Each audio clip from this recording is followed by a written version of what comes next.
Hi everyone, we are Team Ballot Ready from the University of Chicago, and before we introduce ourselves, we wanted to begin with a couple of questions. First, would you choose a babysitter just because they were listed first on Craigslist? Would you go on a date with someone just because of their first name? This sounds ridiculous, I know, and it is, but it's actually the way most voters currently elect our local officials.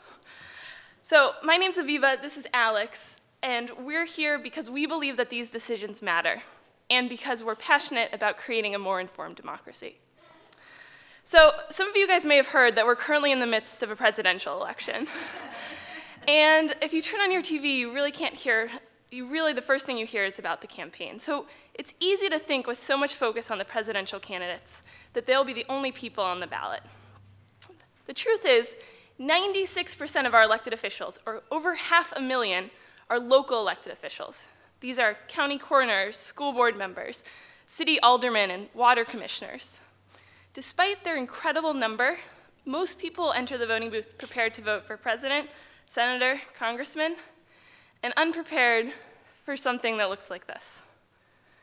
Now, let's imagine for a second you're the average voter and you actually did want to vote informed in every race. What would that look like? What would you have to do? Well, first you'd have to figure out who's on your ballot, so you'd go to the Board of Election. From there, you could take a candidate's name, type it into Google, find their website looking for more information, go to their Facebook page. Still unsatisfied, you could go back to Google, find a Chicago Tribune article, and even then, if you felt fully informed about this one candidate, you would still have to repeat this process for every single one of their opponents. You would still have to repeat this process for every single person on the ballot. The truth is, right now, it's almost impossible to enter the voting booth fully informed in every race. So what do voters do? Well, they have a couple of options. One thing is they can leave blanks, and in Cook County, where we're from, over 30% of voters fail to complete their ballot. The second thing they can do is guess, and they use the strategies we described at the beginning. They vote for the first person on the ballot, or they choose based on a name or ethnicity or gender. This is everyone from political science professors to journalists admit to guessing on these local races. And finally, they can just stay home. And this is particularly true in local elections. The median age of a voter in mayoral elections in this country is 60. The thing is, this has enormous consequences. In Cook County, no judge has failed to be retained since 1990. And this includes, this is true, legally insane Cook County Circuit Judge Cynthia Brim, who assaulted someone in her courtroom and then was reelected with 60% of the vote in 2012. The broader point is, local elected officials matter. While presidents sign treaties or appoint Supreme Court justices, local elected officials make decisions that affect our lives every day. These 500,000 of them levy property taxes, monitor the quality of our drinking water, zone urban areas, choose the leadership for our schools. And it shouldn't be this difficult to make sure we can enter the voting booth informed on every one of them. So Ballot Ready is an online and mobile voter guide to local elections. We make it easy to vote informed in every race, every election. Here's how it works. People who come to our site type in their address at ballotready.org to see the candidates that they'll see in the voting booth. From there, they can compare candidates based on candidate experience, stances on issues, newspaper articles, and endorsements. Once they've made their choice, they can save their decision to either pull up in the voting booth on their phone or to print at home.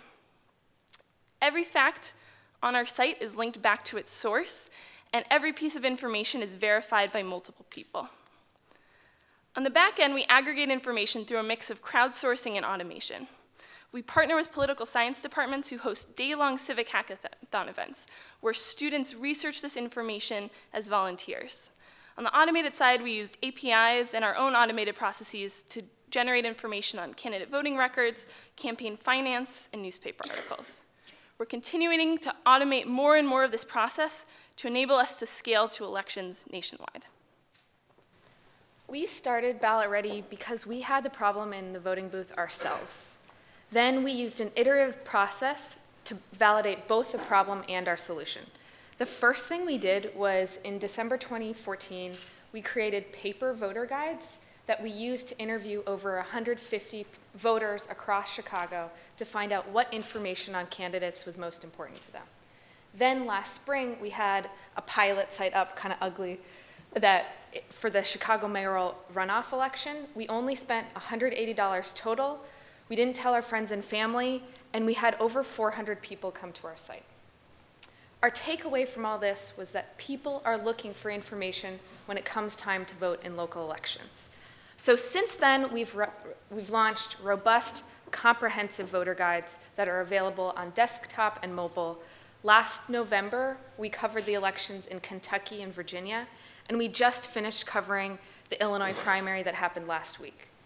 The response that we received has been incredible. Last month in Illinois, over 90,000 voters came to our site. They spent an average of 6 minutes and 13 seconds researching candidates, and they looked at an average of 9 races. We've also been inundated with positive feedback from voters. Every day we were getting emails saying how excited and grateful they were, and they told us they were sharing us with everyone they knew. We know this is true because last week, the day before Election Day, we went viral on Facebook and Reddit. So this is anecdotal success. Our goal with Ballot Ready overall is twofold. First and foremost, we want to increase informed votes. Secondarily, we want to increase voter turnout. We're working with a group at MIT to create a long-term study and experiments in order to measure our effects on both of these goals. We recognize that 2016 represents an enormous opportunity for us to capitalize on the attention of voters. We know turnout is going to be high, and we want to help people vote informed on their entire ballot. So our goal is to inform 1 million voters this year. We have 232 days until November 8th, so this is how we're going to do it. We're going to continue to market to voters through highly targeted social media and through partnerships with organizations that share our mission. In the past elections we've covered, almost half of our users have come from partnerships with either civic organizations or companies like Bain, who are sharing Ballot Ready with their employees as a resource. We're specifically targeting millennials because they're more adaptive to new technology and because we know they've been represented over 50% of the users who've come to our site so far. That's people ages 25 to 34. We're growing strategically. This year, we're covering a primary per state through September. We've chosen a diverse set of states. In each one, we're experimenting in order to improve the user experience of the site and how we do outreach to voters. Then in November, we're covering the general election for all these states again. We've created a scalable model. Research costs us $1.10 per candidate. Marketing costs us 9 cents per voter. And doing the software engineering required for the political boundaries costs us $5,000 per state. After several months of research, we believe in order to scale quickly and to be sustainable in the long run, a for-profit model is best. So right now, our focus is making the best experience for voters. In the future, we plan to earn revenue by selling aggregate voter preference data so campaigns can more accurately reflect their constituents, and through selling opt-in ad space on candidate profiles. We've already received funding from the Knight Foundation and the National Science Foundation, and we plan to continue to raise capital. We also have an incredible board of advisors that's led by former presidential advisor David Axelrod and former Secretary of Transportation Ray LaHood, along with Professor Matthew Genskow, who's an expert in media bias, and Professor Libby Hemphill, who's helping us create automated systems to research candidates. Local elected officials matter. We envision a country where everyone is ballot ready. Thank you for helping us get there.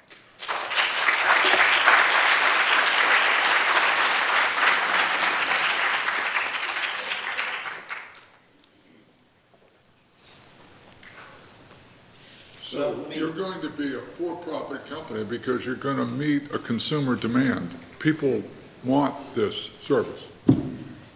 Yeah, campaigns specifically want this service. So for voters, it will always be free.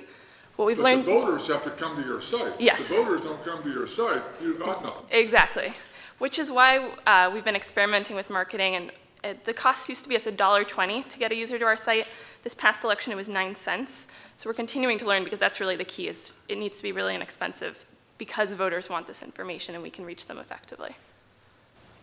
And to make it commercially feasible or viable, you would also include advertising there. And if so, a political candidate could advertise there. Correct. Is that right? Yes. A candidate, so the way that we envision these ads working, and we've experimented with this in the past, a candidate can buy an ad in their profile. So you as the voter can see, along with seeing their candidate experience who endorses them, you can see this is an ad that this candidate bought in their profile. We experimented with this in Kentucky, and the feedback that we got from voters is that they liked seeing the ads because they like seeing how candidates represent themselves. Mm-hmm. A candidate could not buy a banner ad across the top, nor could a candidate buy a negative ad about another candidate. So he or she cannot say, don't vote for him. Correct. He's no good for you. Correct. So I guess that Trump would not qualify for. He would have to find a positive message to get on our site. Okay. All right. And the other Make issue. America great, that's a positive. Yeah, exactly. So the other issue is the question of bias. And as I understand it, that this is purely an informational device. If I want to know who has endorsed the candidate, I go there and find out. But I guess the issue would still be that, some would say that, this is a liberal device, more information here, unnecessary information here, and by giving all these, you are preferring one or the other candidate.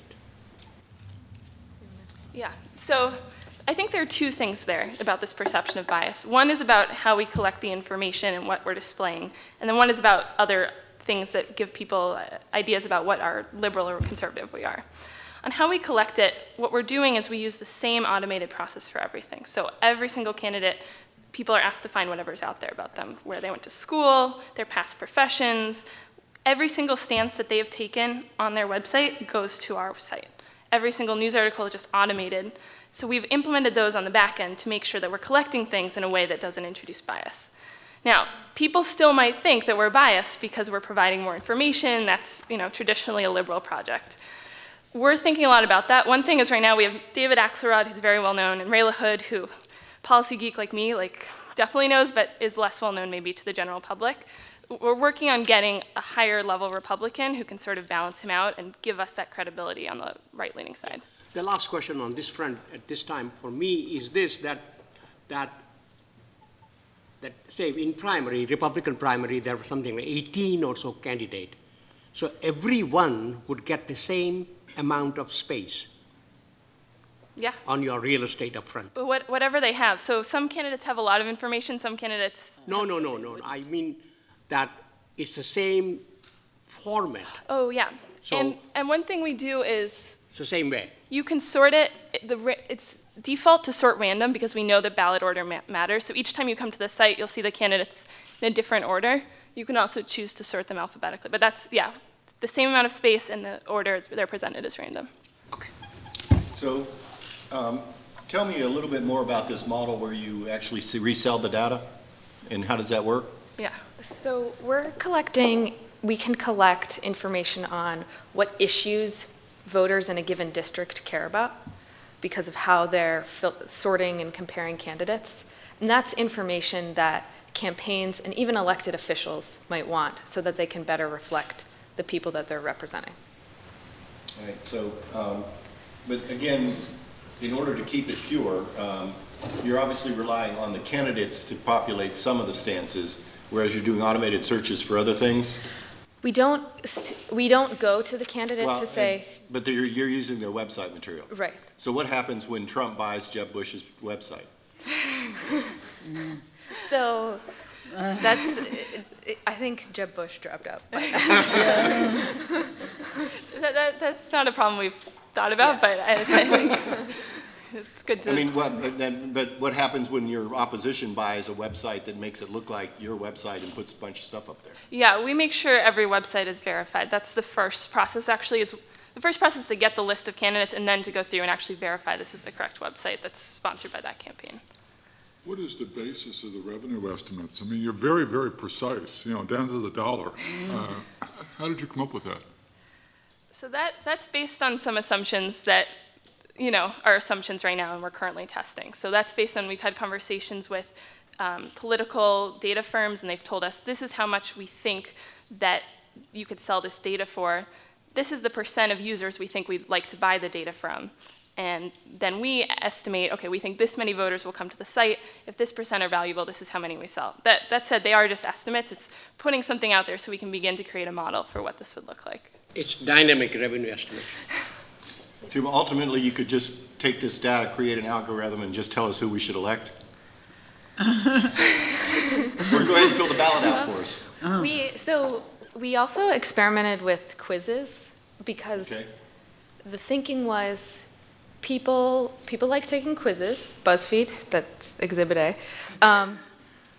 Maybe this was an easier way to inform people. So we had 2 quizzes up for the Democratic and Republican candidates for Senate in Illinois, and over 2,000 people took them in the first 2 days they were up. So that may be a way to deliver the information in a way that voters like better. You do polling. Right, essentially. exactly, yeah. Self-selected polling. What, how do you fact check, suppose like lists of endorsements? How do you know that they're correct? We look at the endorser's website, or we go to the endorser. And then we link to that website. What about little endorsers who may not have websites or things? We look at their Facebook, or some organizations use other social media or Twitter to put it out. So I see this thing making $30 million in 2020. Are you looking for investors? Can I buy in to this? Yes. Yeah, We are seeking investment. Well, with the success, you apparently have already had success in doing it. Why do you need the additional money from this group to move forward? So right now we received some funding. We've been using that. We're currently in the process of fundraising. It's going to take us a long time, is what we've learned.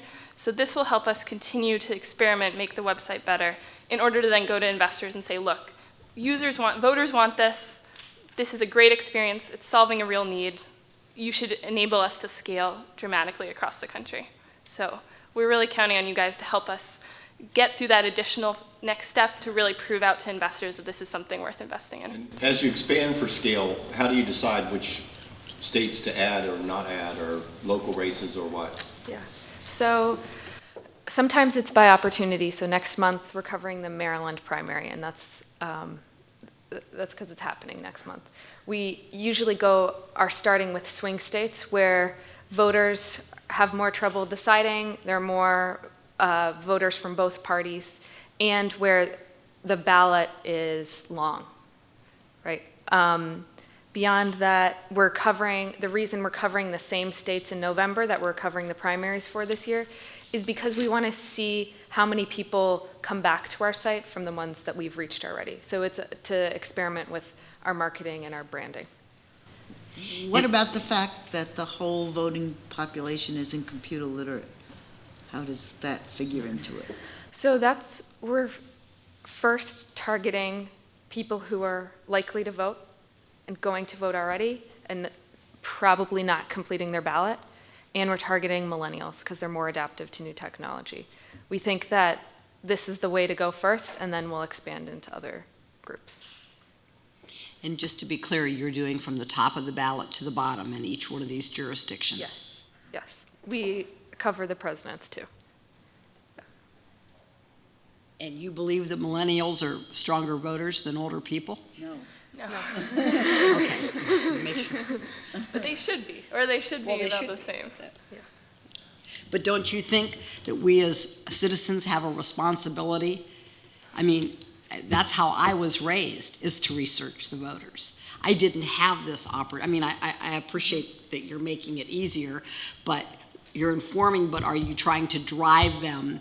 Is your end result to drive those extra million people to the polls in November?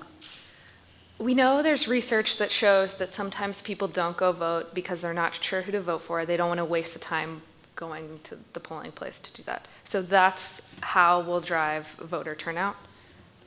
We also are thinking about some behavioral nudges that we can add to the site. So like adding a calendar appointment that's like says, allowing people to create a calendar appointment with their polling place.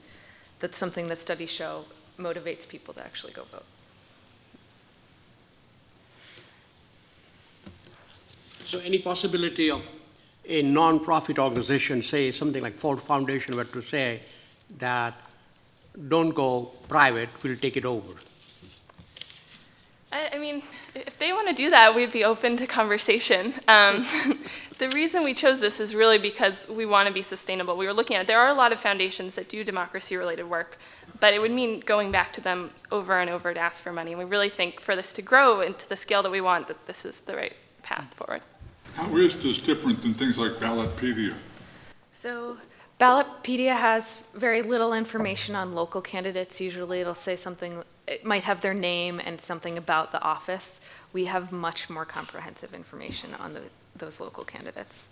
And we allow you to see who's going to be on your ballot when you go vote. So you don't have to know all the names of the candidates beforehand. So I put in my address. Yes. This is obviously going to require you to have a very close relationship with the secretaries of state and secretaries of elections in all the states, because they do all the down ballot stuff as well. Mm-hmm. But what other partnerships will be key to the success of this? So we've found that civic organizations have been fantastic at getting the word out because they're looking for something like this to send to their members.